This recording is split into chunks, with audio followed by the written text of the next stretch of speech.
people of the world. Matthew back with you here in Novara Autism. And yeah, I know what you're thinking. This is not the Legend of Dragoon. What's going on here? Well, I'm sure if you've been following my Legend of Dragoon LP, you'll be on the understanding that it took me 30 videos just to finish disc 1. And given that there are 4 discs in total in Legend of Dragoon, it made me come to the realization that because it is, even though it is a blind Let's Play, it's going to take a lot longer than I thought it would. Because, yeah, if it only took me 30 videos to complete disc 1, it really gave me a warning that it's going to take a lot longer to complete Legend of Dragoon than I had anticipated. So, with that in mind, I'm going to do a bit of a side LP for all of you guys. It's a bit of a quickie LP, and it probably won't take more than 20 episodes to do. And this is a game that my brother and I were first introduced to through a PS1 demo disc. For those of you who are old enough to remember when PlayStation used to do demo discs, they would offer you little pieces of games to enjoy, as well as various game trailers. And so you got an idea of whether or not you wanted to play them or not. So you're looking at some of the cast of characters that we're going to be dealing with in this particular game that we're going to be doing. So this one goes back to 2000 as well. This is Threads of Fate for the PS1. So it was released about the same time as Legend of Dragoon, and so my brother and I really got to enjoy this game after we first got to try it in the demo disc that we had. And once we got to enjoy it through the demo disc, we decided to get the game proper. So that's what I'm going to be playing for you in this particular LP. So why don't we get started by getting starts pushed. Now, I have had an opportunity to go through the game to run through it again because the last time I completed the game, well, before I completed it in preparation for this Let's Play, was about 12 years ago. So it was about in the final days that my brother and I had our PS1, and we just eventually swapped it out for our PS2. So we're going to get a new game started. And we have vibration function off. Now, this is one of those types of games where you can choose to do a storyline based on one of 2 characters. It's like in other games like Second Densetsu 3. It also has a similar style of play where you take one of 2 characters through the game, and you basically follow a similar path that another person is doing in that particular game. So, and they're both made by Square Enix, so perhaps it should not be that much of a surprise that a gameplay style like that was used in Seiken Densetsu 3 would also be used here. So, because of this, I'm going to just focus on one of these 2, because even though both of these 2 have the similar paths to go through in the game, there's only one instance where the path differentiates, where they both go to a unique location that the other does not go to. So, with that in mind, we get the option of our 2 characters, as you can see here. On one side, we have Rue, the tale of a mysterious boy. Rue here is quite an interesting character. He is considered the easy mode of the game. He's the warrior of the 2, and he's able to use the axe weapon that I don't know if you can necessarily see holding in his hand, but he's very much warrior class, and I find him act to be much easier. In fact, on the other side, Mint, the tale of the spunky girl, is considered the hard mode. She is a mage, and in fact, she has a very hard run-through of the game. In fact, I haven't even beaten it yet. In fact, there's one point early on in the Mint version of the game that I have yet to clear, and I've found no reliable information on game facts, and any Let's Play I've seen of this game on YouTube, none of them have anything to do with Mint. They all focus on Rue, which pretty much gives you an idea of just how difficult the Mint storyline is. So, as I mentioned before, since there's only one differentiation in the locations that they go to, even though they'll be going to the same locations and their ultimate objective is the same, their storylines will be different in regards to what they're trying to achieve, what their respective objectives are. So, for this Let's Play, we're going to be doing The Tale of a Mysterious Boy. We're going to take on the Rue storyline, so here we go. And so, our story will get underway on a beautiful winter's night. And somehow we have flying tadpoles, and you gotta wonder if they're amphibians, shouldn't they be hibernating? But yeah, suddenly they get scared because quickly running through this forest at night is a particular frightening individual. And we'll get to learn more about them in a moment. But first, let's have the opportunity to not only meet Rue, but meet Claire as well. This is his friend Claire. They're not related. They're not in a relationship.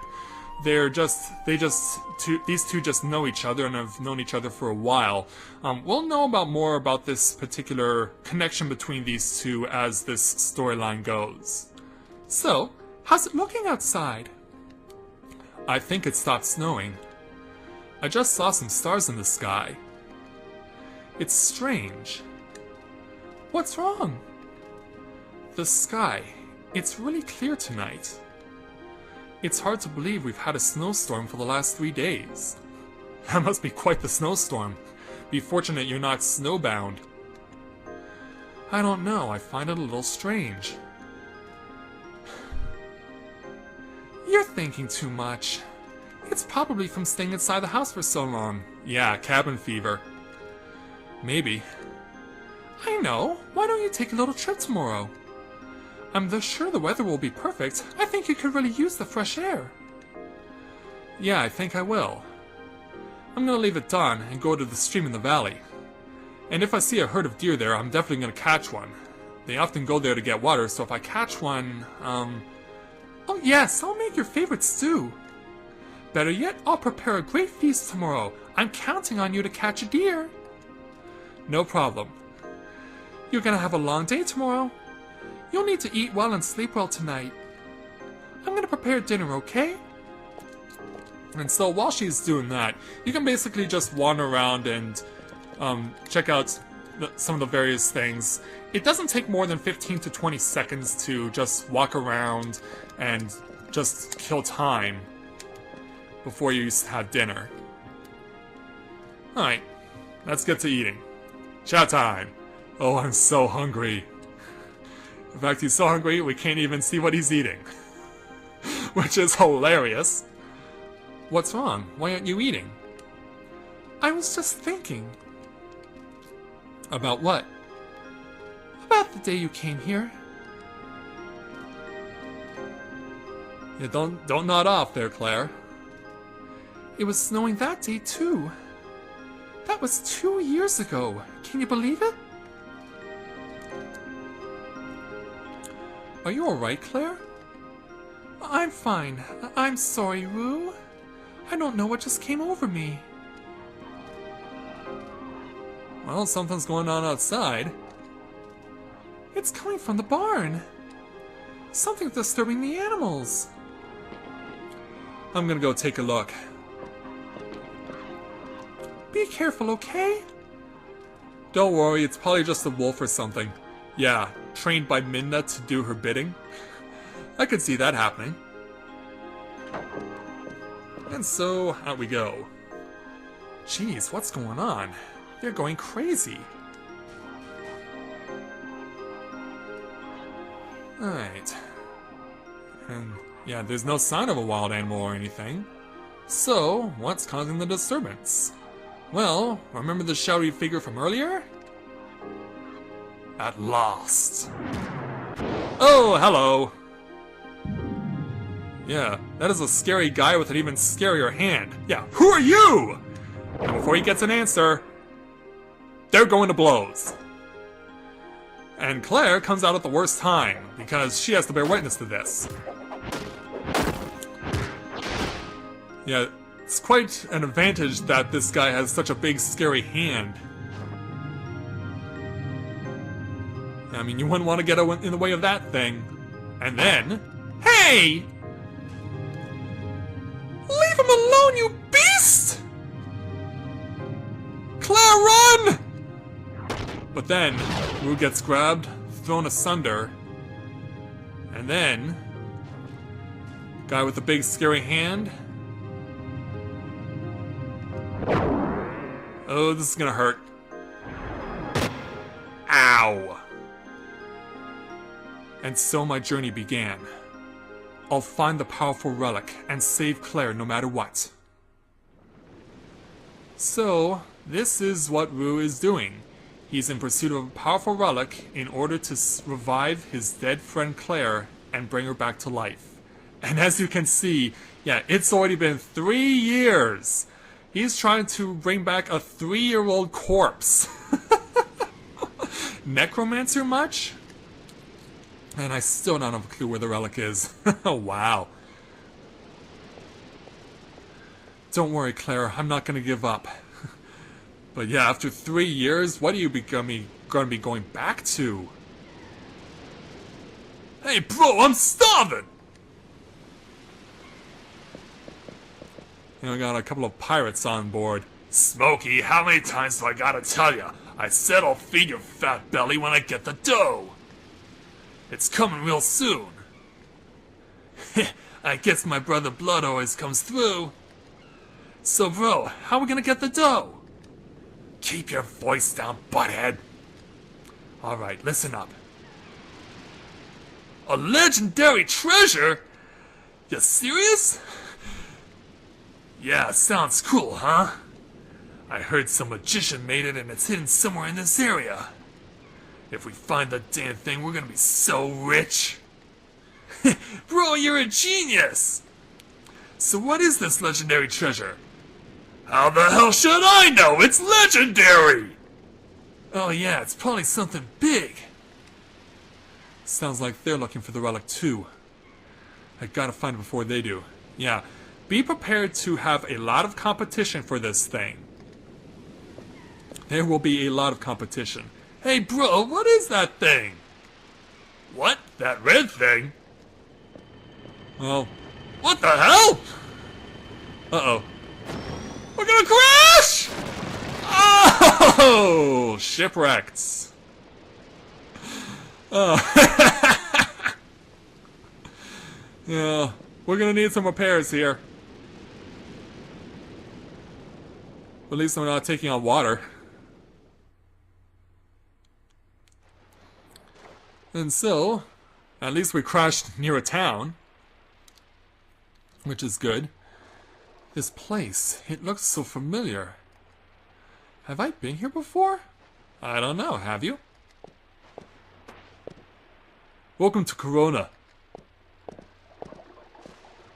Oh, hello. How you doing? The name's Davis, I run the docks here.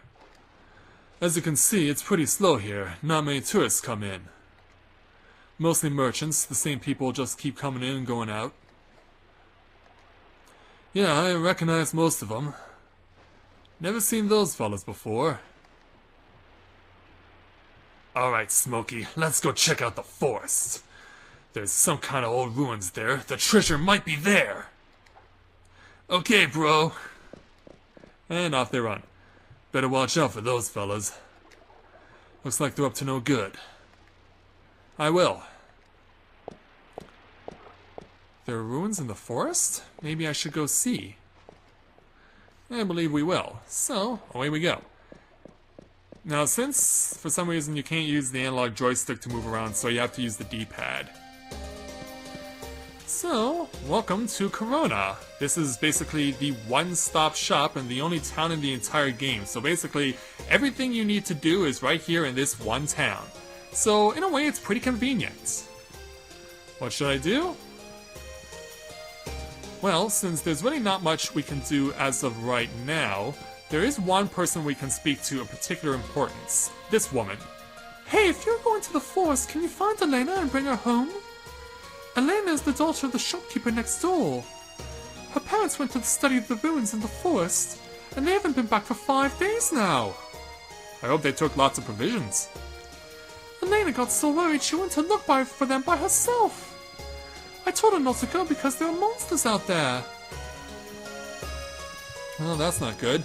Yeah, don't push me around. Don't worry, I'll go and find this Miss Elena. Yeah, the shops are closed anyway, so there's really not much you can do other than go to Corona Forest. So away we shall go. Alright, so, basically how Threads of Fate works is that the style of gameplay in this is melee style. So basically you're going to fight, you're going to jump, and you're going to attack. So we can use circle to jump, just to give you a demonstration, and then it says to press X or triangle to attack. You gain MP by attacking. And as another way of how this works, there's no such thing as experience levels in this game. You gain HP by taking damage, and you gain MP by using more magic. So basically, it's a very unique system, and I've never seen it in any other game. So let's go ahead and take out some of these Polywogs. You can transform into monsters by collecting monster coins. Yeah, the enemy I just hit is known as a Polywog. And so yeah, they basically are one-hit kill, not all that hard. And now for another challenge. It is easier to cross the swamp by transforming into a Polywog. Hold down the square button and choose the Polywog with the directional button, which we'll do right here. So, as you can see, we have the option to change into Polywog, but here's how the system works as far as that's concerned. Because there is a shapeshifter, and because the system only allows you to have 4 enemies in your slots at any given time, once you get a 5th enemy that you can transform into, the last one that you got will knock out the first one on your list. So let's go ahead and transform into Polywog. So basically we can press X to bite and triangle to tail slap. Let's go ahead and use it against this plant. And so now we can take his coin, and now we can transform into that enemy. To transform back into Roo, hold down the square button and choose Roo. And, if we wanted to, we can also transform into the Mandola. So we can transform into it, but it doesn't have mobility. It can just turn around, and that's it. And you can bloom it, you can press that to use the seeds. So that's how that works. Let's go back to Roo. And then you strike this to acquire 3 bronze coins. And coins are your continues in this game. So if you get game over, coins allow you to get another crack at the game. So once you run out of coins, you run out of continues as well, and you lose the game. But it's very hard to lose all of your continues. In fact, that's never happened to me at all in this game. You can find these coins in treasure boxes and other places. Alright, so yeah, this basically completes the tutorial area. When you come back to Corona Forest again, you don't have to go back to that area. So let's go ahead and start swinging away. There's also tigers for us to fight. We can also turn into the tigers. What else can I find here? Now let's just keep beating up monsters. Yeah, the Polywogs are the most plentiful opponents in this place. And the red tonics are for fueling MP. Yeah, and as you can see, I took enough damage to get another HP. So we'll just keep clubbing away, and then let's get rid of you and you. Yeah, one of the more tougher things about the mechanics in this game is that if you press the attack button too many times and an enemy's about to do a big attack, they can pretty much have free run on you, and you can't do anything about it because you'll be stuck in your attack and you can't get out of it. We'll just move along. I'm trying to get that potion there, but I got it. Yeah, it's not all that much of an issue if you come in here and you just are using Roo. You're not required to transform into a Polywog when making your way through the swamp. I mean, it does make your travel easier, but it's up to you. And as we move along to the next section, whoa, text box goes by. Oh, looks like we found the pirates again. Please let me go! Come on, baby. We ain't gonna hurt you, we just want a little food, that's all. We haven't eaten for 2 days, you know. Ouch. Yeah, got no money for dinner either. What do you say, baby? Got anything to spare? I don't have any money! Let's rough her up. That's not good. And now for one of the things that makes this game so much fun. What you can do is, and you're actually required to do this, is you actually are required to transform. In this instance, you want to transform into the Polywog. Because the Polywog does not have any real intimidation factor, so you can just go up to these guys. Hey bro, we got company! It's just a Polywog, butthead! Please let me go! Yeah, they see this as no threat. However, once I attack, it's on! Yeah, now, here's where you are gonna have to fight these two. But here's the thing, you can choose to remain fighting as Polywog, or you can go back to being Roo. But to be honest, I've never actually completed this fight as the Polywog, so I'm gonna see if I can actually pull it off as a Polywog. My brother's done that. My brother's completed this trick. But yeah, and you're not required to beat them both. You only need to beat one to get victory. Yeah, and as you can see, the Polywog kicks some real butt. Yeah, and you can actually see how easy it is. She can't fight on an empty stomach, you know. I'm sure the forest has like a lot of various fruits or whatever that can give you the nourishment you require. Well, so much for the pirates. And now, back to normal.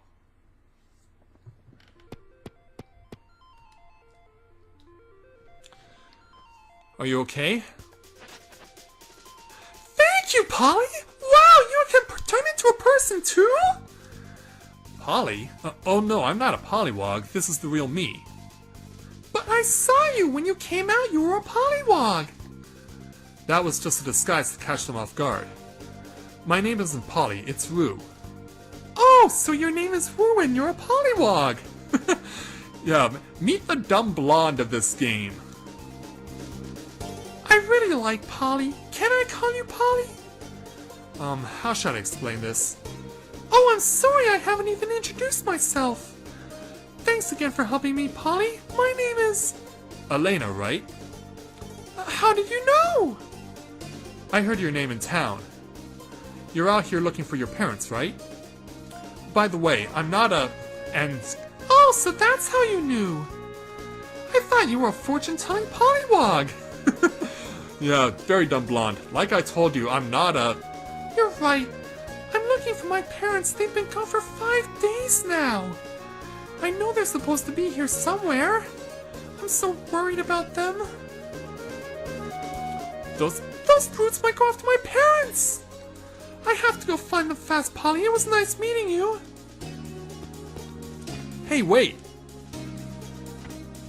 I'll go with you. Let me help you look for your parents. Oh, really?